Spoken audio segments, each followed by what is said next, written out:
然后为了这里成为的庙，后来这个钱改变了，然后后来叫什么经营的什么，那都想得到。Đó con. Đọc bài chương hay biết đọc bài chương hay bông ôn. Hello papa. Ngày nay ôn mà lên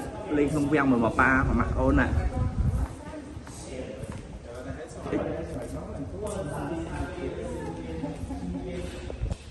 Trên cùng núi này để đi bộ xem để sao dương ở ban trường mẹ có thể thấy cho anh chấm thì bạn đã thọ được tiếp chun tụt nà tê bong bong mà lại là bộ lại đánh chập cồn pha này giờ được uống cho khăn nó không cái đá mấy con ạ bọn top thì một vàng áo gì chỗ đông bèo còn bị vàng tập từ từ nào một nhom bọn con chỗ không vàng á con nọ ba con nó cái lại lụi số bột ạ phu ạ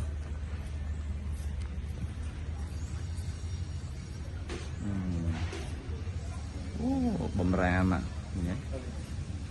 bầm ram tao hiện cho hàng khăn nồng có đấy ba đồng nào có mố cầm trong thứ cho cái làng hay con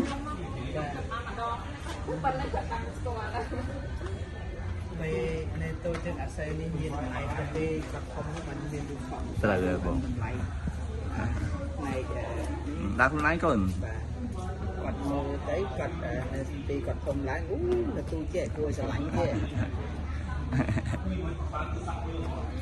ta con tàu ta nóng á dù cái cốt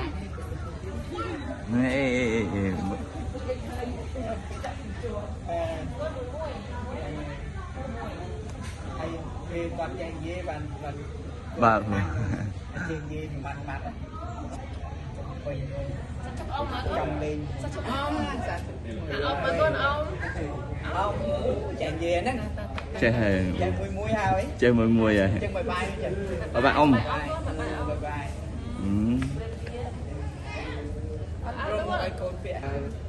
siêu cái táo được siêu cái đai quyền cũng khả năng khai tiên một tay này cái táo này cái Bây giờ đai tôi làm TV á. Bye bye. bạn ông nào nhiều rượu ông thật thôi ông mới chết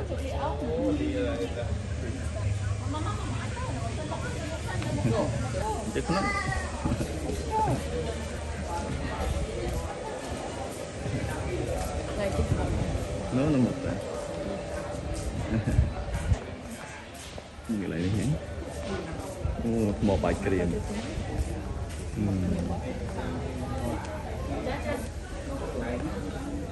một tại một con deal lên gặp 2 giờ nhà phu ní free ôn tụi ní free nhà ôn hello papa nè hello ôn tên nào châu vang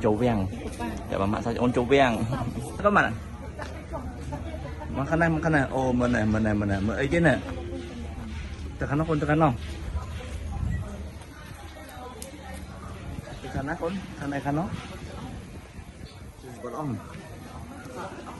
sao thuốc ông nè ông ạ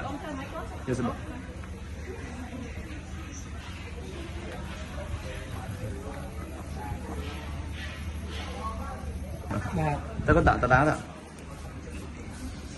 giờ đuổi đó ta hối mặt bạn hối nhá chỗ đó con tiết ố thầy có ba ta con tạo wow con nè hello ngày nay on nom papa nom on cho nung vàng giờ đuổi nhá con á sự buồn á hồ bài kìm với chỗ cái mình thua bài kìm nơi lực tìm môi vào nhau mà trồng vàng ở lực tìm pì mà không vàng bên đây khác con ta con tạ thì con nó cái hai cái con cái hai ở hai sợi cục lẹ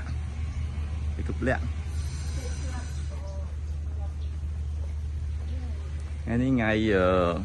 ngày tìm pal nó nè khai pram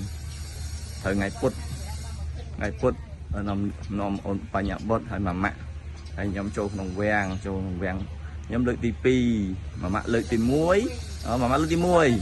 mà bắt lợi tí muối mới muối thì mấy con muối thì mấy muối pi nọ ông gỡ ta có nặng cho cháu nó có nặng go cho nó còn vô rồi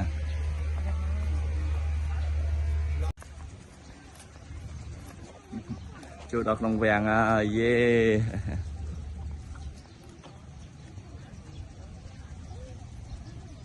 thì đó con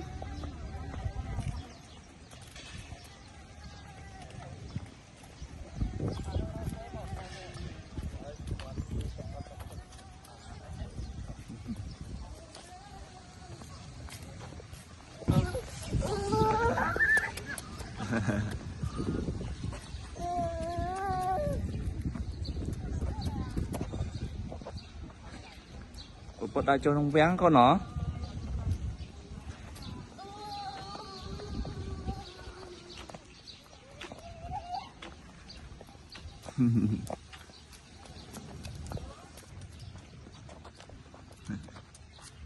bột đây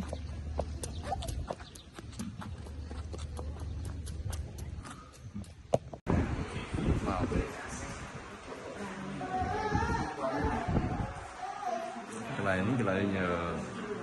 anh xem liềm pẹ bong nè xem liềm pẹ tam tháng ngày với bọn nè ngày chan ngày kia ngày put ngày kho ngày sọc ngày sao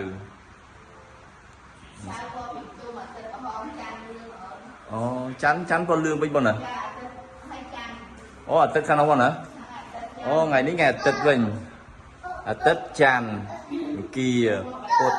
kho sọc sao qua xoài với bọn nè prin tôm với bọn nè bọn bà sa cái mình bà sa ở hào sầm rớt bị miền không nên miền tăng bộ ràng cho ra rồi đến bẹ sầm mày chắc bị sầm mày nó bông lùng về chị chắc bị sầm mày lùng về màu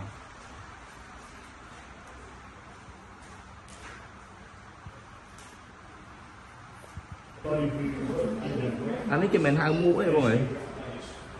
นี่จะหาดาวของโบราณแบบกัดกรอบไปอมจุกเลยนะดาวกัดกรอบอยู่มันจูได้จุดดาวกัดกรอบกินบางอันนี้ได้เนี่ยไปกัดกรอบอมจุกนั่นเหรอจะอันนี้หมวกนั่นcái hao mụ mụ bà cu bên nữa mụ bà cu cái này 然后为了这里成为了庙，后来这个钱改变了，然后后来叫什么经营的是什么？那都想得到，想得到。đọc bài chương hay biết đọc bài chương hay bông ôn. Hello papa, ngày nay ôn mà lên không quen mà papa mà mặc ôn nè.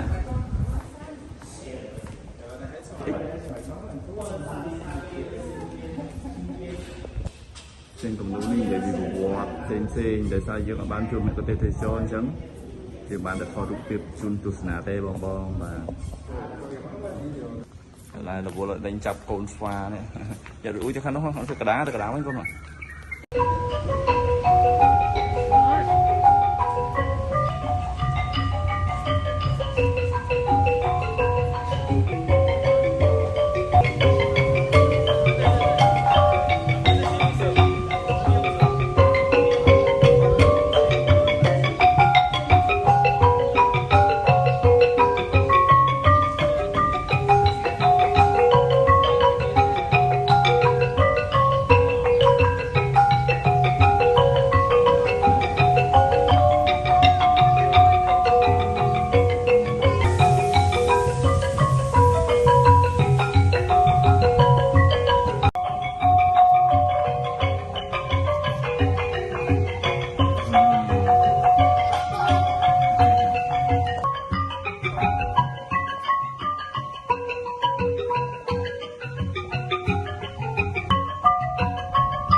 ta tầm mấy con nọ tầm mấy con nọ băng thêm mớ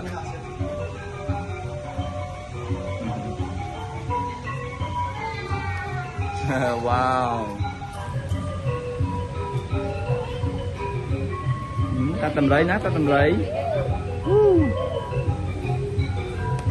tầm lấy con nó ô tầm lấy thôi chắc con nó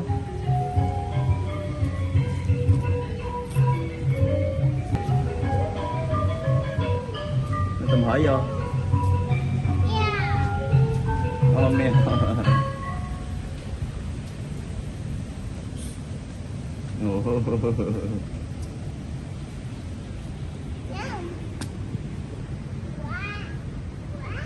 nó xoa con nó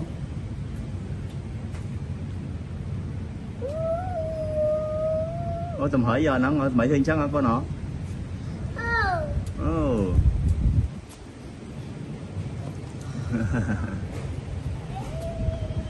Makan này cái đá cái con makan đấy mà yeah một ba chiếc ở trên này phía này là một cái ăn à hello đi con chiếc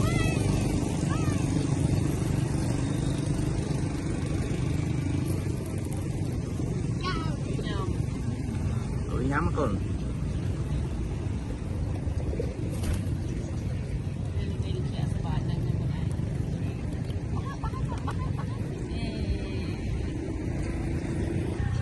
yeah có mà nằm mà lên một que ăn mà có mặt với nếm ạ lại nè con ạ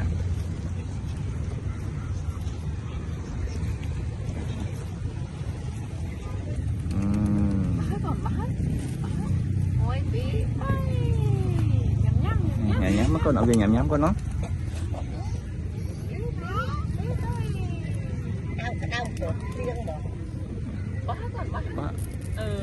máu con ồ lên tiêm miền đấy con đấy thế miền mở con là cái này lính sẵn ạ khơi nhá yeah thấy mình lúc trong này nó đau từ lần này nghiệt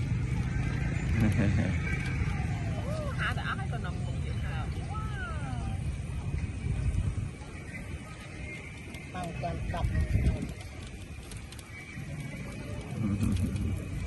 có đây có thiệt mà con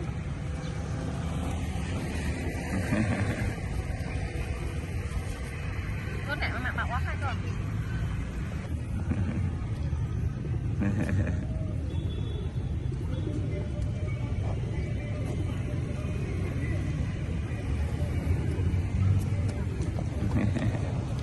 phải ăn muối à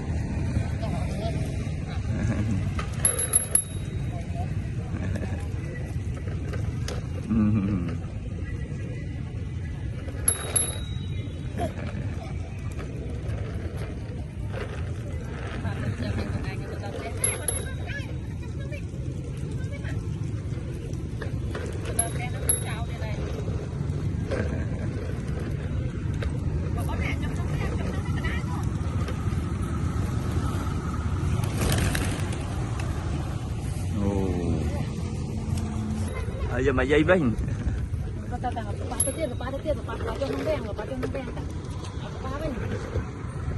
rồi chưa mà dây bánh nhá con tặng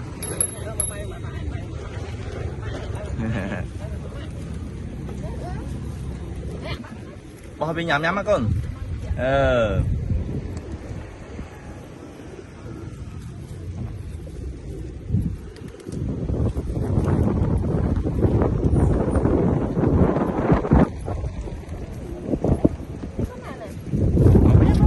bao nhiêu mà giấy con mong có lại cái là mong tàu pa mà này mà cho nông beng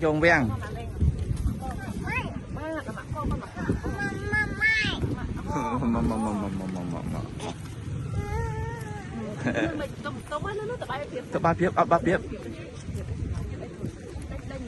Đánh bia con. Ba chứ mà nhắm này.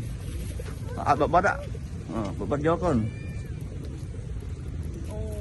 No, đánh chết luôn nó còn với máu này. Thế con. Mama con mà. Mama con mà. Nó khi mà nhắm ấy. Đúng rồi.